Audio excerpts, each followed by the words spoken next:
আমি ছিলাম না, আমার পরিবার খুব কম লোকের নাম উল্লেখ করে আমাকে বলেছেন যারা আমাদেরকে যে বট বৃক্ষের মতো আমাদের মাথার উপরে ছিল।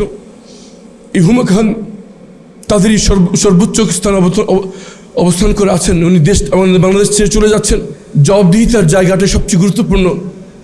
একজন গুম ভিকটিম হিসেবে বিপ্লব পরবর্তী একটি বড় ব্যর্থতার ব্যাপারে আমাদের সুশীল সমাজ, আমাদের মানবতা কর্মীদের একটি নীরবতা, যেটা আমাদের জন্য একটি বড় ঝুঁকির কারণ, সেই বিষয়ে দৃষ্টি আকর্ষণ করে আজকের জন্য শেষ করব। আর তা হচ্ছে 13 জন শীর্ষ সামরিক কর্মকর্তার বীর দর্পের দেশ ত্যাগের ঘটনার ব্যাপারে যে নীরবতা বিচরণ করছে, যে ব্যাপারে কেউ মুখ খুলছে না। এই বিষয়ে যদি জবাবদিহিতা নিশ্চিত করা না যায়, আমাদের এই গুম বিষয়ে একটি ইতি আমরা কোনোদিন টানতে পারবো না। নূর খান লিটন একমাত্র ব্যক্তি যিনি গণমাধ্যমের কাছে প্রকাশ্যে সেই 12 জন তালিকার নাম, 12 জন শীর্ষ কর্মকর্তার নাম ঘোষণা করেছেন, যারা তাদের পাসপোর্ট বাতিল অবস্থায়, তাদের নামে গ্রেফতারি পরোয়ানা থাকা অবস্থায়, গুম কমিশন তাদের ব্যাপারে তদন্ত চলা অবস্থায়, আন্তর্জাতিক অপরাধ ট্রাইব্যুনাল তদন্ত সংস্থা তাদের ব্যাপারে তদন্ত চলমান অবস্থায় তারা বিনা বাধায় দেশ ত্যাগ করেছেন। বাংলাদেশের সরকার প্রধান, অন্তর্বর্তী সরকার প্রধান জনাব ইউনূস সাহেব শুধু প্রধান উপদেষ্টাই নন, উনি প্রতিরক্ষা বিষয়ক উপদেষ্টা। সরাসরি ওনার জবাবদিহিতার আওতায় এই শীর্ষ কর্মকর্তার দেশ ত্যাগ। কিন্তু আমরা দুঃখের সাথে দেখছি যে এই ব্যাপারে এখন পর্যন্ত কোনো তদন্ত হয়নি, জবাবদিহিতার আওতায় আনা হয়নি। যারা তখন সেনানিবাসের নিরাপত্তার দায়িত্বে ছিলেন, সেনানিবাসের ব্যবস্থাপনার দায়িত্বে ছিলেন। শুধু তাই নয়, যখন গুম কমিশন রিপোর্ট দিয়ে দিল, ট্রাইব্যুনাল তাদের চার্জশিট দাখিল করলো, এরপর আরও একজন তালিকাভুক্ত আসামি, একজন উচ্চপদস্থ কর্মকর্তা দেশ ত্যাগ করেছেন, সর্বমোট 13 জন।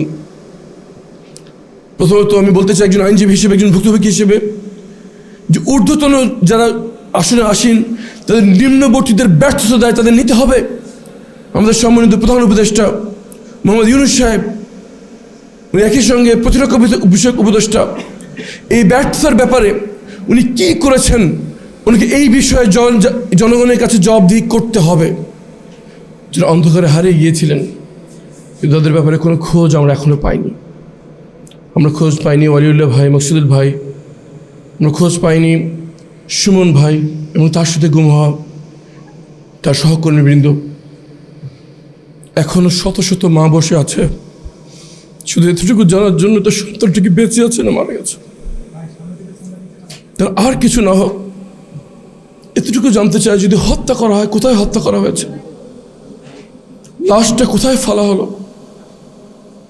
একটি গুম ভিক্টিমের মা, যার সন্তান এখন ফিরে আসেনি, আমাকে খুব আদর করে মাথায় হাত দিয়ে বলল, বাবা শুধু সেই জায়গাটুকু জানতে চাই যেখানে আমার ছেলের লাশটা ফেলেছিল।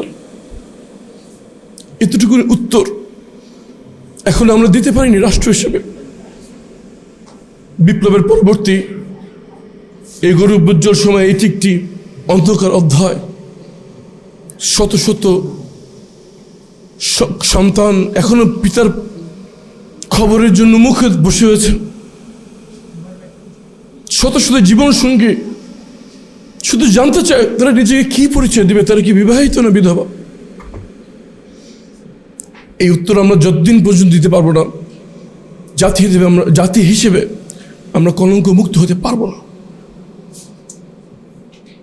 আমাদের এই গুম বিষয়ে একজন গুমের ভিকটিম হিসেবে আমাদের 3 দফা দাবি নিয়ে আজকে জনগণের সামনে আসছি। প্রথম দফা হচ্ছে জবাবদিহিতা। উন্নত বিশ্ব, জবাবদিহিতামূলক বিশ্ব কোথাও মানবাধিকার লঙ্ঘন থেমে নেই, কিন্তু নিশ্চিত করা হয় যখন লঙ্ঘিত হয় তখন তার জবাবদিহিতার আওতায় নিয়ে আসা হয়।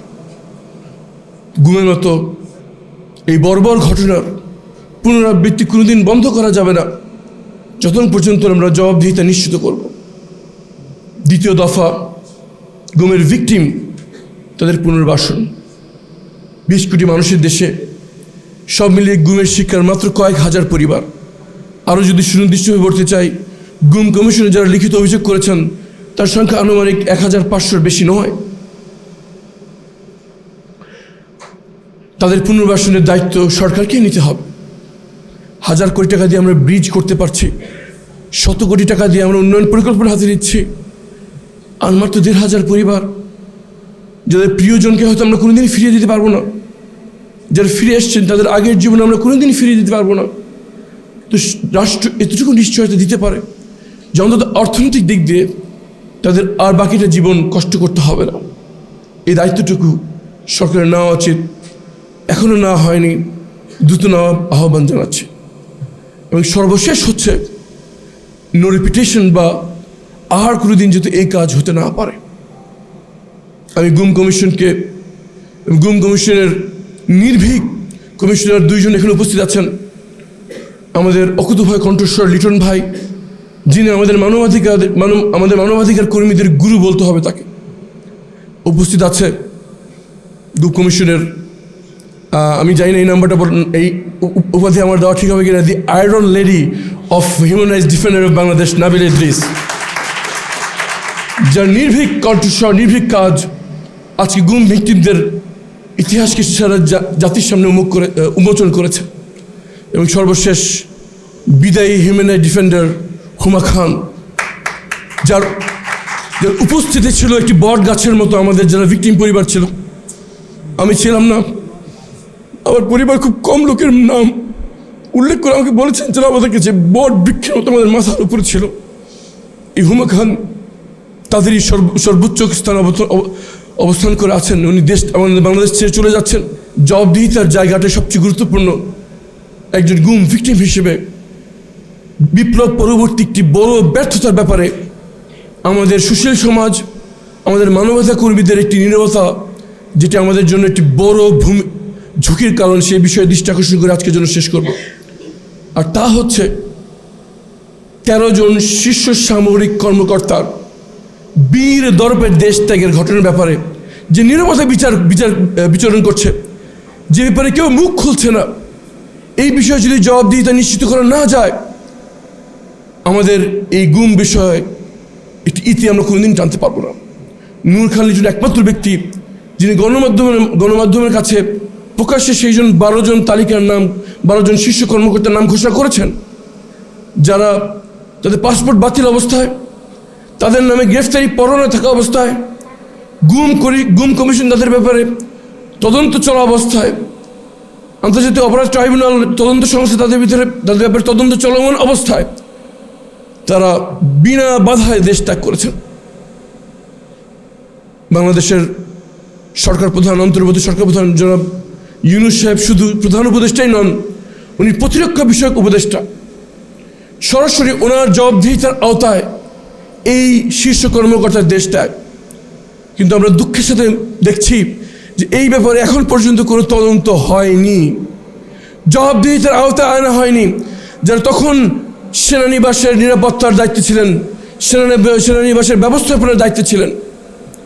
শুধু তাই নয়, যখন গুম কমিশন রিপোর্ট দিয়ে দিল, ট্রাইব্যুনাল তাদের চার্জশিট দাখিল করলো, এরপর আরও একজন তালিকাভুক্ত আসামি, একজন উচ্চপদস্থ কর্মকর্তা দেশ ত্যাগ করেছেন, সর্বমোট 13 জন। প্রথমত আমি বলতে চাই একজন আইনজীবী হিসেবে, একজন ভুক্তভোগী হিসেবে, যে ঊর্ধ্বতন যারা আসনে আসেন তাদের নিম্নবর্তীদের ব্যর্থতা দায় তাদের নিতে হবে। আমাদের সম্মানিত প্রধান উপদেষ্টা মোহাম্মদ ইউনূস সাহেব, উনি একই সঙ্গে প্রতিরক্ষা বিষয়ক উপদেষ্টা, এই ব্যর্থতার ব্যাপারে উনি কি করেছেন, উনিকে এই বিষয়ে জনগণের কাছে জবাবদিহি করতে হবে। হয়তো ওনার হাতে বেশি সময় নেই, হয়তো উনি এই বিষয়ে কোনো তদন্ত উনি শেষ করে যেতে পারবেন না, কিন্তু শুরু তো উনি করে যেতে পারবেন। আমি আহ্বান জানাচ্ছি, এই 13 জন শীর্ষ কর্মকর্তা কেমন করে দেশ ত্যাগ করলো, এই ব্যাপারে অবিলম্বে একটি কমিশন গঠন করা হোক, আর নিম্নতরে একটি তদন্ত কমিটি গঠন করা হোক, যাতে এই বিষয়ে সুনির্দিষ্টভাবে নির্দিষ্ট ঘরে কারা দায়িত্ব ছিলেন, যাদের নাকের ডগার নিচ দিয়ে এইসব শীর্ষ কর্মকর্তা দেশ ত্যাগ করলেন, যারা তাদেরকে দেশ থেকে সুযোগ করে দিয়েছেন। যদি তারা জানতেন যে তারা দেশ ত্যাগ করছেন, তারা প্রকাশ্যে রাষ্ট্রবিরোধী কাজ করেছেন। আর যদি তারা না জানতেন যে তারা দেশ ত্যাগ করছেন, তারা চরম অবহেলার প্রমাণ রেখেছেন। দুই ক্ষেত্রেই এই ঘটনার সময় যারা উচ্চ পদস্থ আসীন ছিলেন তাদের আর সেই পদে থাকার কোনো যোগ্যতা অবশিষ্ট থাকে না। আমি আজকের ডাকসুর এই মঞ্চ থেকে আহ্বান জানাচ্ছি প্রধান উপদেষ্টাকে, প্রতিরক্ষা বিষয়ক উপদেষ্টাকে, অবিলম্বে এই বিষয়ে একটি তদন্ত কমিটি গঠন করুন, সম্ভাব্য একটি কমিশন গঠন করুন এবং আপনি দায়িত্ব ত্যাগ করার আগেই এই বিষয়ে একটি ব্যবস্থা গ্রহণ করে যাবেন। যদি এই বিষয়ে একটি শূন্যতা বিরাজ করে, আমরা যারা ভুক্তভোগী এবং সাহস করে কথা বলছি, আমাদের নিরাপত্তা কোথায়? সর্বশেষ জানি আমার এই বক্তব্যটা হয়তো কোনো বিতর্কের জন্ম দেবে। যারা মিম পেজের ভিতরে মামলা করার বিরুদ্ধে ব্যাপারে সোচ্চার, যারা বাউলদের ব্যাপারে অনেক বড় বড় কথা বলছেন, আমি আহ্বান জানাবো তারা এই শীর্ষ কর্মকর্তা যারা দেশ ত্যাগ করেছেন তাদের ব্যাপারেও মুখ খুলবেন, তাদের ব্যাপারেও নীরবতা ভাঙবেন। আমরা অনেক ছোট বিষয় অনেক বড় কথা বলি, কিন্তু এত বড় একটি বিষয় নিয়ে একমাত্র নূর খান লিটন ছাড়া আর কোনো দায়িত্বশীল ব্যক্তি এখন পর্যন্ত কথা বলল না। আসুন, ডাকসুর মঞ্চ থেকে আমাদের আহ্বান জানাচ্ছি, সুশীল সমাজ, সাংবাদিক এবং আমাদের যারা দায়িত্বশীল ব্যক্তি আছেন তার এই বিষয়ে অবিলম্বে জাতির কাছে তাদের অবস্থান পরিষ্কার করবেন। এই বলে আমরা যারা গুমের ভিকটিম, আমরা যারা শপথ করেছি যে আল্লাহ নিজ হাতে আমাকে দ্বিতীয় জীবন দিয়েছেন, গুম থেকে ফিরে আসা তাদের সবাইকে আল্লাহ নিজ হাতে দ্বিতীয় জীবন দান করেছেন এবং যেই কয়দিন আল্লাহ আমাদেরকে জীবিত রেখেছেন, কথা বলার শক্তি রেখেছেন, আমরা যেন কথা বলে যেতে পারি। আল্লাহ আমাদের তৌফিক দান করুন, আমাদের জন্য দোয়া করবেন। এই কথা বলে আজকের জন্য বিদায় নিচ্ছি। ওয়া আখির দাওয়ানা আলহামদুলিল্লাহি রাব্বিল আলামিন। সুবহানা রাব্বিকা রাব্বিল ইজ্জাতি আম্মা ইয়াসিফুন ওয়া সালামুন আলাল মুরসালিন। আলহামদুলিল্লাহি রাব্বিল আলামিন। আসসালামু আলাইকুম ওয়া রাহমাতুল্লাহি ওয়া বারাকাতুহু।